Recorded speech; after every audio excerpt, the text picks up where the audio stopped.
Bismillahirrahmanirrahim. Allahumma sholli wa sallim ala sayyidina wa maulana Muhammadin sayyidil al-muhajirin. Allahumma sholli wa sallim ala sayyidina wa maulana Muhammadin sayyidil al-ansorin. Allahumma sholli wa sallim ala sayyidina wa maulana Muhammadin sayyidil al-mujahidin. Allahumma sholli wa sallim ala sayyidina wa maulana Muhammadin sayyidil al-mujtahidin. Allahumma sholli wa sallim ala sayyidina wa maulana Muhammadin sayyidil al-syahidin. Assalamualaikum warahmatullahi wabarakatuh dan salam sejahtera kembali lagi di Tengkuruk Channel. Apa kabar kalian yang menonton video ini? Semoga berada dalam keadaan sehat dan juga berada dalam kerahmatan Allah SWT. Amin ya rabbul alamin.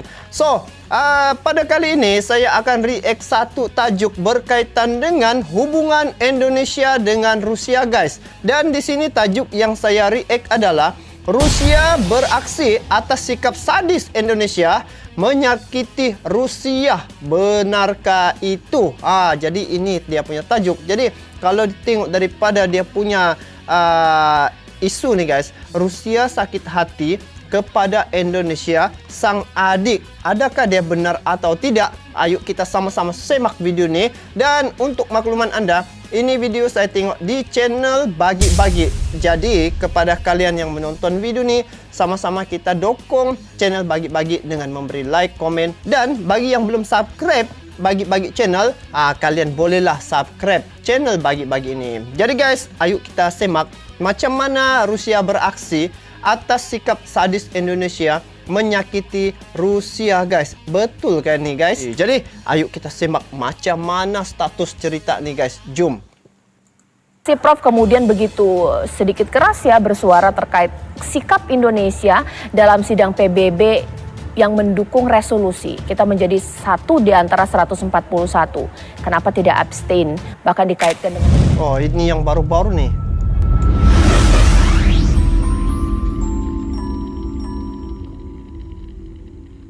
Hubungan maju mundur Indonesia dengan Rusia.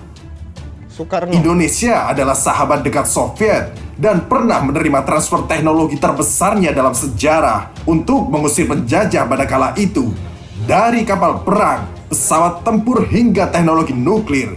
Akankah hubungan itu kandas kali ini? Atau akan makin erat pasca pemerintah kita menyatakan sikapnya bahwa Indonesia mendukung perdamaian di Ukraina? Ya, ayo kita saksikan di channel Indonesia yang paling nasionalis ini. Tapi sebelum itu jangan lupa hantam tombol lonceng dan padamkan tombol merahnya. Sahabat Bagi-Bagi, Soviet yang kini disebut Rusia mengakui Indonesia adalah sahabat dekatnya dari era Soekarno hingga saat ini.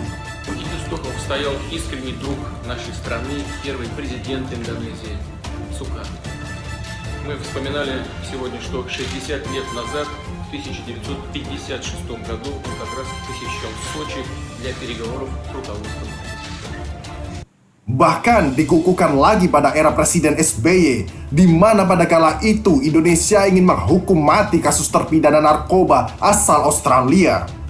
Australia kebakaran jenggot dan mengancam akan melakukan gerakan yang preventif hingga akhirnya menyadap komunikasi presiden pada kala itu. Tahukah kalian siapa negara yang pertama memberi dukungan ke Indonesia? Ya, betul sekali, Rusia. Rusia adalah negara pertama yang datang menemui presiden kita melalui duta besarnya dan menyatakan Rusia mendukung dan menghargai kedaulatan Indonesia. Wow. Bahkan pada kala itu beredar informasi secara diam-diam Rusia mengirim 3 kapal tempur Sukhoi-nya untuk berpatroli di lokasi hukuman mati tersebut. Memang hanya 3 buah saja, tapi ini adalah garis batas. Bila Australia menyerang dan menyelamatkan warganya yang akan dihukum mati dan berhadapan dengan 3 pesawat Rusia tersebut, maka sama saja Australia menantang Rusia. Masya Allah. Ini adalah batas yang jelas dukungan penuh Rusia kepada Indonesia. Maka dari itu, Australia akhirnya mengikhlaskan warganya dihukum mati dan tidak berani menanggung resiko bentrokan dengan Rusia. Wah, masa itu bila Rusia datang menghantar 3 Sukhoi di Indonesia, itu Australia langsung tidak berani terus. Sebab bila dia serang, bermakna bila dia mau serang Indonesia, bermakna dia pun akan serang Rusia. Rusia adalah satu negara yang mempunyai kekuatan militer paling kuat di dunia juga, guys. Wow. Sahabat bagi-bagi, tidak sampai di situ saja hubungan baik Indonesia dengan kakak tertuanya. Pada era Soekarno, Indonesia bahkan mendapatkan izin pembangunan pabrik produksi senjata dan besi, yaitu PT Pindad dan PT Krakatau Steel. Wow. Untuk sebuah negara memerlukan izin hak veto atau izin dari 5 negara besar membuat sebuah pabrik pengolahan senjata. Dan di Asia pada saat itu satu-satunya yang memperoleh izin cuma Indonesia. Padahal negara kita pada kala itu baru saja merdeka. Tentu izin ini tidak lain berkat bantuan totalitas dari Soviet. Bahkan di Dewan Resolusi PBB, Soviet memasang badannya agar Indonesia menjadi negara kuat dengan memanting speakernya ke arah Duta Besar Inggris dan melakukan transfer teknologi lebih dahulu. Tetapi hubungan baik itu sekarang mulai dipertanyakan. Mulai dari batalnya pembelian pesawat Sukhoi Su-35 asal Rusia menjadi membeli pesawat Rafael asal Prancis pasca tekanan Amerika Serikat mengancam menjatuhkan sanksi CAATSA-nya. Apakah negara kita selemah itu sampai semua keputusannya selalu bisa diintervensi Barat? Bahkan belakangan ini, pasca keberatan negara kita yang berani mengkritik tindakan Rusia pasca invasinya ke Ukraina. Kok tega? Bahkan beredar kabar Rusia saking sakit hatinya berencana memutus hubungan diplomasi dengan Indonesia.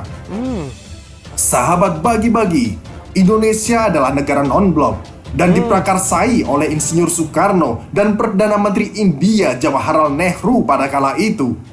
Tetapi India sekarang terlihat jelas sekali lebih memilih mendukung Rusia pasca voting di PBB dengan melakukan walkout. Kenapa India melakukan ini? Tentu karena India melihat bahwa Rusia akan menjadi kekuatan besar baru ke depannya, di mana Amerika dan kawan-kawannya sudah terlihat jelas lebih lemah. Dan kenapa lemah? Bisa kita lihat sikap NATO CS yang seakan-akan hanya berbahasa basi akan membantu Ukraina. Karena mungkin mereka tahu akan konsekuensinya bila berhadapan dengan Rusia.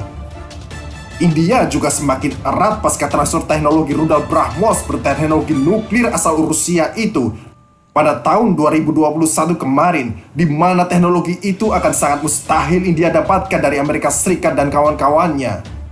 Bisa kita lihat sahabat bagi-bagi, saat negara NATO dan Amerika menolak menjual teknologi pesawatnya kepada Indonesia, Rusia dengan senang hati membuka pintunya kepada Indonesia untuk memborong Su-35 mereka. Walau akhirnya kandas karena Indonesia diancam Amerika Serikat dengan sanksi CAATSA. Dan lucunya lagi, walau kita tidak jadi membeli Su-35 dari Rusia, kita juga tetap dijatuhkan sanksi embargo senjata. Walau dibaik-baikin bisa membeli jet Rafael asal Prancis, katanya. Artinya walaupun tidak ada pembelian itu pesawat ya Su-35 daripada Rusia, namun mereka tetap juga kenakan sanksi ya, jatuhkan sanksi terhadap negara Indonesia. Sedangkan Indonesia memilih untuk berurus niaga dengan Perancis untuk mendapatkan Rafale itu.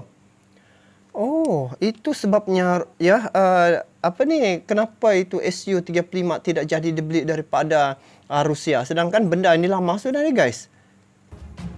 Sahabat bagi-bagi, negara berdaulat adalah negara yang bisa mengambil setiap keputusan yang menguntungkan warga dan negaranya tanpa harus menuruti pihak asing yang ingin mengambil keuntungan di dalamnya dan mampu melihat siapa kawan dan siapa lawan. Untuk itu, mari kita tumbuhkan lagi rasa semangat dan jangan malas untuk berjuang dan belajar. Bila kamu tidak mampu, didik anak-anakmu biar generasi berikutnya menjadi generasi-generasi emas di mana mampu memimpin dengan bijak negara ini. Kalau bukan kita, siapa lagi? Terima kasih, admin pamit undur diri. Wassalam. Nampaknya begitu alkisahnya guys, di mana Rusia sudah sekian lama menjalankan hubungan diplomasi ya yang baik ketika zaman pemerintahan Soekarno. Masa itu adalah pemimpin ataupun presiden pertama Indonesia, dan sehingga kini hubungan baik itu masih kekal ya, terjaga. Dan ketika Indonesia menghadapi krisis untuk pembelian senjata daripada Amerika, saat zaman Soekarno masa tu, Rusia lah salah satu negara yang membantu ya menjual ataupun bantuan dari segi alutsista ataupun penjualan itulah. Ini negara Rusia yang banyak membantu Indonesia untuk mendapatkan alutsista untuk keperluan negaranya. Dan yang peliknya, sudah berapa lama urusan Su-35 pembelian tu kan daripada Rusia tu, Indonesia sampai hari ini belum dapat memilikinya guys. Disebabkan yang saya tahu adalah sanksi daripada mereka. Dijatuhkan sanksi negara Indonesia ini disebabkan pembelian, ingin membeli pesawat tempur Su-35. Itu Su-35 tu guys adalah satu pesawat tempur yang canggih daripada Rusia. Tetapi atas sebab kerana sanksi Amerika terhadap Indonesia, Indonesia beralih untuk mendapatkan alutsista ya, jet Rafale tu, jet tempur Rafale daripada Perancis. Walaupun begitu, masih juga kekal dikenakan sanksi terhadap negara Indonesia. Jadi nampaknya di sini yang saya tengok di sini, mereka ya, kuasa-kuasa besar dunia sudah mula merasa takut apabila Indonesia sekarang ni semakin berkembang dia punya kekuatan alutsista. Dan juga sekarang ni pun di Asia Tenggara, Indonesia mendapat ranking yang pertama dari segi kekuatan alutsistanya tu, dan di peringkat dunia nombor ke-15 guys. Bayangkan daripada 100 lebih negara, Indonesia berada tempat ke-15 kekuatan dia punya militer. Jadi nampaknya di sini Indonesia kena bijak untuk mencari jalan macam mana hubungan-hubungan dengan negara-negara lain yang boleh berurusan ya dari segi pembelian alutsista. Jadi semoga satu masa nanti ya akan habis ataupun selesai sanksi ini terhadap Indonesia. Sebab Indonesia ni kalau di Asia Tenggara memang dari segi kekuatan tu memang hebat lah guys. Dan sekarang ni kalau kita tengok hubung kait dengan peperangan yang berlaku di Rusia dengan Ukraina ya, ini juga adalah salah satu kuasa-kuasa besar ingin mendapat sokongan daripada satu-satu negara, seperti mana Ukraina ni mau diajak oleh NATO untuk bergabung, tetapi Rusia tidak mau macam tu.